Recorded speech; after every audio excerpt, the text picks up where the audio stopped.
परिचय। नमस्कार दोस्तों, हमारे पास नींबू, करेला और चीनी है। इनमें से ये कुछ खाद्य पदार्थ खट्टे लगते हैं, कुछ कड़वे, कुछ मीठे और कुछ नमकीन लगते हैं। खाद्य पदार्थों का खट्टा, कड़वा, मीठा और नमकीन स्वाद उनमें उपस्थित अम्ल, क्षारक और लवण के कारण होता है। 17वीं शताब्दी में रसायनज्ञ रॉबर्ट बॉयल ने सबसे पहले पदार्थों को अम्ल और क्षारक के रूप में नाम दिया था। इस पाठ में आप अम्ल, क्षारक और लवण की विशेषताओं के बारे में पढ़ेंगे। उद्देश्य। इस पाठ के अंत में आप निम्न करने में सक्षम हो जाएंगे: अम्ल, क्षारक और लवण को परिभाषित करना, अम्ल और क्षारक की विशेषताएं बताना,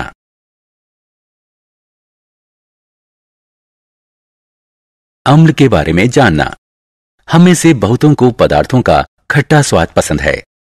आपने ध्यान दिया होगा कि जब हम जूस को पीते हैं तो इसका स्वाद खट्टा होता है। साधारण तौर पर खट्टा लगने वाले पदार्थों में अम्ल यानी एसिड होता है। कुछ खाद्य पदार्थों में सिट्रिक अम्ल होता है जिसका स्वाद खट्टा होता है। एसिड शब्द की उत्पत्ति लैटिन शब्द एसियर से हुई है जिसका अर्थ होता है खट्टा। प्रकृति में पाए जाने वाले अम्ल। अम्ल प्राकृतिक पदार्थों जैसे फल और सब्जियों में पाया जाता है। क्या आपने कभी सुना है कि चींटी या मधुमक्खी के डंक में अम्ल होता है जिसके कारण त्वचा में जलन महसूस होती है? विभिन्न खाद्य पदार्थों में विभिन्न प्रकार के अम्ल होते हैं। संतरा, अंगूर, नारंगी, नींबू इत्यादि जैसे साइट्रस फलों में सिट्रिक अम्ल होता है। हमारी रसोई में पाया जाने वाला सिरका तनु एसिटिक अम्ल होता है। अमरूद, संतरा, रसभरी इत्यादि में एस्कॉर्बिक अम्ल पाया जाता है। मैलिक अम्ल बहुत से फलों में पाया जाता है। सेब में एस्कॉर्बिक अम्ल काफी अधिक मात्रा में होता है। ज्यादातर बच्चों को ज्यादा पनीर वाला पिज्जा पसंद होता है। पनीर और दही में लैक्टिक अम्ल होता है। क्षारक। हम प्रतिदिन अपने कपड़े साबुन से धोते हैं। क्या आप जानते हैं कि यह किस प्रकार का विलयन है? साबुन का घोल स्वाद में कड़वा लगता है और हथेली पर रगड़ने पर यह चिकनाई का एहसास देता है क्योंकि इसमें क्षारक है। अतः वो पदार्थ जिनके जलीय विलयन का स्वाद कड़वा और चिकनाई भरा होता है उन्हें क्षारक कहते हैं। जल में घुलनशील क्षारकों को एल्कली कहते हैं। एल्कली शब्द अरबी शब्द अल्कली से बना है जिसका अर्थ है राख, जो इसके एल्काइन पदार्थ के मूल स्रोत को इंगित करता है। दैनिक जीवन में क्षारक। छात्रों, चूने का रासायनिक नाम है कैल्शियम हाइड्रोक्साइड।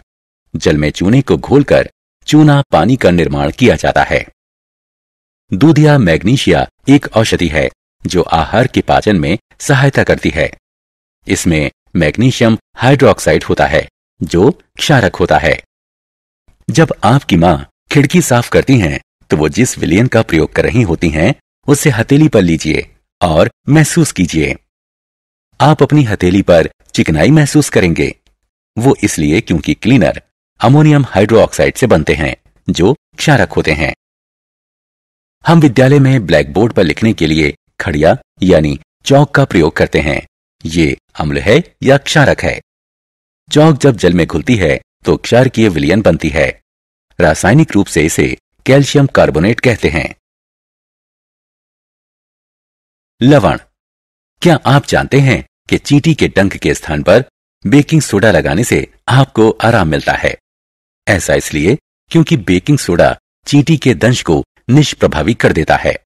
अब हम जानते हैं कि अम्ल या क्षारक क्या होता है। आइए जानें कि अम्ल और क्षारक को मिलाने से क्या होता है। एक अम्ल या क्षारक मिलकर लवण और जल प्रदान करते हैं। आइए हम निम्न प्रयोग करें। थोड़े से फिनाल फथिलिन को तनु हाइड्रोक्लोरिक अम्ल में मिलाएं। अम्लीय विलयन में सूचक रंगहीन रहता है। फिर हम सोडियम हाइड्रोक्साइड का थोड़ा अंश मिलाते हैं। एक निश्चित बिंदु पर सूचक अपना रंग बदलता है। इसका अर्थ है कि अम्ल को सोडियम हाइड्रोक्लोराइड ने पूर्णतः उदासीन कर दिया है और कुछ अवशेषी हाइड्रोक्साइड विलयन में उपस्थित हैं। इस अभिक्रिया से लवण, सोडियम क्लोराइड और जल उत्पन्न होता है।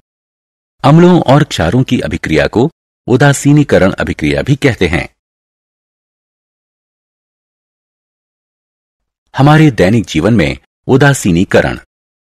कभी कभी हम अपने पेट में जलन महसूस करते हैं। ऐसा क्यों होता है? हमारे आमाशय में हाइड्रोक्लोरिक अम्ल यानी HCl स्रावित होता है। ये एक शक्तिशाली अम्ल होता है जो आहार पाचन में हमारी सहायता करता है। लेकिन अम्ल के अत्यधिक स्राव से पेट में जलन होती है। इस जलन से राहत पाने के लिए एक प्रति अम्ल लिया जाता है। प्रति अम्ल में क्षारक होता है जो पेट के अतिरिक्त अम्ल को उदासीन कर देता है। हम जिस मृदा को कृषि के लिए उपयोग करते हैं वो भी अपनी प्रकृति में अम्लीय या क्षारीय हो सकती है। क्षारीय मृदा में जैविक पदार्थ मिलाए जाते हैं जो अम्ल निर्मुक्त करते हैं। इस तरह मृदा उदासीन हो जाती है। बहुत से कारखाने अम्लीय अपशिष्ट निर्मुक्त करते हैं जो जलाशयों के पानी में गिरने के बाद उन्हें क्षति पहुंचाते हैं। परिणाम स्वरूप जलीय जीवों की मृत्यु हो जाती है। अतः अम्लीय अपशिष्ट के निस्तारण से पहले उन्हें क्षारक जैसे बुझे हुए चूने से उदासीन किया जाता है।